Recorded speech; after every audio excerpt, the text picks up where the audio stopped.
पाकिस्तान में अभी सभी लोग लगभग कुछ लोग ओपनली और कुछ लोग अपने दिल के अंदर आसिम मुनीर को गाली दे रहे हैं, क्योंकि ये सिर्फ और सिर्फ इस एक आदमी का ये सब किया धरा है। और इसने भी, कल ही हम लोग बात किए थे कि किसी के कहने पर किया, किसी ने इसके पॉकेट में डॉलर डाल दिया और इसने कांड कर दिया। तो और वो चीन ही है, और कौन हो सकता है। लेकिन गालियां उसको पड़ रही हैं लगातार। आर्मी के खिलाफ तो बहुत नाराजगी अब दिखने लगी है, और सरकार कंट्रोल नहीं कर पा रही है आर्मी को। जो असीम मुनीर जैसे लोग इस तरह के काम करा रहे हैं, तो पाकिस्तान की पब्लिक को भी चाहिए कि दबाव बनाए अपने लोगों पर। एक रास्ता सर मेरे ख्याल से ये भी हो सकता है कि पाकिस्तान खुद ही हैंड ओवर कर दे। हालांकि पाकिस्तान की इतनी नेक नियत हो जाएगी, इसकी उम्मीद बहुत ही कम है। तो हमारे अडवाणी साहब के टाइम में भी, जब गृह मंत्री उप प्रधानमंत्री थे, तो वो 20 लोगों का डोसियर देते थे कि उनको हमको हैंड ओवर कर दो। लेकिन वो करेगा नहीं, क्योंकि वो तो मुंबई अटैक का के बाद भी जो अजमल कसाब का उसने अपने घर पे बात किया था, उसका कॉल डिटेल्स दिया गया, उसका घर का एड्रेस दिया गया, उसके माता पिता ने कबूल किया था कि वो उन्हीं का लड़का है। तो वो सारी चीजें सबूत देने के बाद भी वहां के जो अधिकारी हैं, उन्होंने कहा कि ये सब भारत की बनी बनाई हुई कहानियां हैं, इसमें कोई भी सच्चाई नहीं है। तो इस तरह का जो डिनायल वाला मोड है पाकिस्तान का, तो वो चीज हमको, आप सही कह रहे हैं कि अभी भी पाकिस्तान उस लाइन पर, सुधार के लाइन पर आने वाला नहीं है। इसलिए अभी कुछ ना कुछ कार्रवाई तो करनी ही पड़ेगी, और होगी जरूर। दुनिया में पाकिस्तान के दोस्त तो बहुत गिने चुने बच गए हैं। अब वो अमेरिका से गुहार लगा रहा है, चाहे मार्को रूबियो से कह रहा है कि भाई समझाओ, इंडिया टेंशन कम करे। तो ये क्या है, भारत किसी की सुनेगा क्या इस समय? और पाकिस्तान क्या मिसकैलकुलेट कर गया?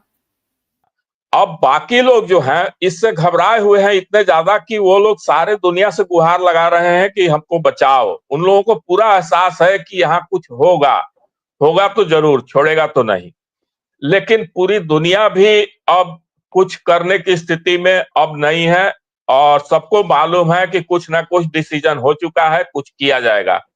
मैं अभी देख रहा हूं कि जो पाकिस्तान के अंदर भी, और पाकिस्तानी जो बाहर विदेशों में बसे हुए हैं, अमेरिका या यूरोप के बहुत सारे देशों में, तो वहां से वो लोग भी आवाज लगा रहे हैं कि इस बार भारत कुछ ऐसा कड़ा कार्रवाई कर दे कि पाकिस्तान से जो सेना पर्दा के पीछे से जो शासन करती है, और जो सेना का डोमिनेंस रहता है, वो खत्म हो जाए सदा के लिए, और भारत जैसी वहां एक बढ़िया किस्म की डेमोक्रेसी वहां स्थापित हो जाए।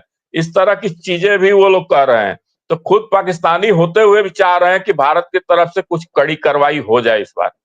तो विकास दिव्य कीर्ति सर याद आ गए। उन्होंने तो अपने वीडियो में बकायदा कहा कि पाकिस्तान पेट से है और बलूचिस्तान कभी भी हो सकता है। तो क्या ये जानकारी पाकिस्तान को नहीं है कि हमारी स्थिति क्या है और हम जो कर रहे हैं, या कुछ मिसकैलकुलेशन है? और हम जो है वहां पाकिस्तान में तीन तरफ की स्थिति पैदा कर सकते हैं, क्योंकि पाकिस्तान का लंबा सीमा रेखा हमारे साथ लगता है। पाकिस्तान इन्वॉल्व होता है भारत के साथ लड़ाई में, तो बलूचिस्तान वाले चाहेंगे कि इस मौके का फायदा उठाकर अलग हो जाएं, स्वतंत्र हो जाएं। और उधर अफगानिस्तान भी फायदा उठाकर अपना जो क्लेम करता है उतना टेरिटोरी वो क्लेम कर ले, उस पर कब्जा कर ले चढ़कर। मोदी जी ने तो तोड़ दिया इसको, तो वाटर ट्रीटी जो है उसको उन्होंने तोड़ दिया, और झेलम में पानी छोड़कर उन्होंने बता भी दिया, सबूत दे दिया कि हमने उस ट्रीटी को तोड़ दिया अपनी तरफ से यूनिलेटरली, काम खत्म। अब पानी के लिए तरसेगा पाकिस्तान, और पंजाब और सिंध दोनों प्रांत में वहां जाता था पानी, और सिंध वाले पहले ही नाराज रहते थे कि पंजाब वाले ज्यादा पानी खा जाते हैं। अब तो पानी वहां जाएगा ही नहीं, और जो थोड़ा मोड़ा चला जाएगा वो पंजाब अपने यहां रख लेगा, तो फिर सिंध और पंजाब में और तनातनी बढ़ेगा।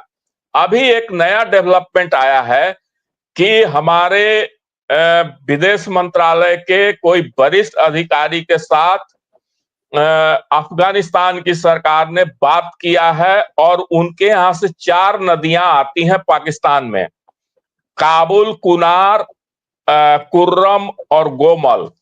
तो कुर्रम और गोमल तो छोड़ दीजिए, काबुल और कुनार नदी को अफगानिस्तान ने भारत से कहा है, रिक्वेस्ट किया है कि उस पर बांध बना के उनकी पानी को उनके यहाँ यूज करने लायक बना दीजिए। नहरों का उनके यहाँ डेवलपमेंट, उनकी टेक्नोलॉजी, उनकी आर्थिक मदद करके उनको खेती लायक स्थिति बना दीजिए।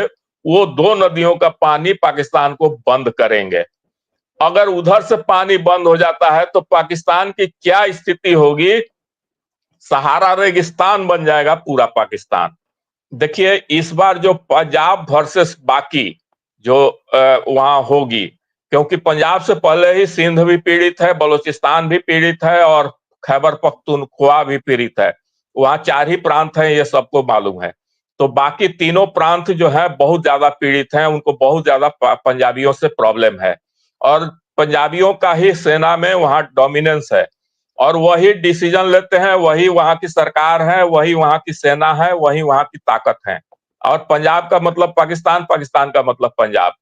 अब जो वहां बाकी लोगों के साथ उनकी जो खाई बढ़ेगी, उसको वो हमको नहीं लगता है कि जीवन में कभी भी पाट पाएंगे। ये सिर्फ हमारे भारत की नदियों का पानी बंद हो जाए और अफगानिस्तान से आने वाली 2 नदियां काबुल और कुनार की पानी बंद हो जाए, उसके बाद बाकी स्टेट कभी भी पंजाबियों को माफ नहीं करेंगे, क्योंकि किया इन्होंने और भुगतना पड़ा उन्होंने। क्योंकि आज पाकिस्तान केवल जाना जाता है अपने भिखारियों के लिए, अपने आतंकवादियों के लिए। इस स्थिति से पाकिस्तान को बचना चाहिए। पाकिस्तान के लोगों को चाहिए कि इस धोखे की परंपरा को लगातार जो चलती आ रही है उसको रोकें। सर, आपने हमें वक्त दिया, इतनी अच्छी बातें बताई, आपका बहुत आभार और सभी देखने वालों का भी आभार। सादर नमस्ते।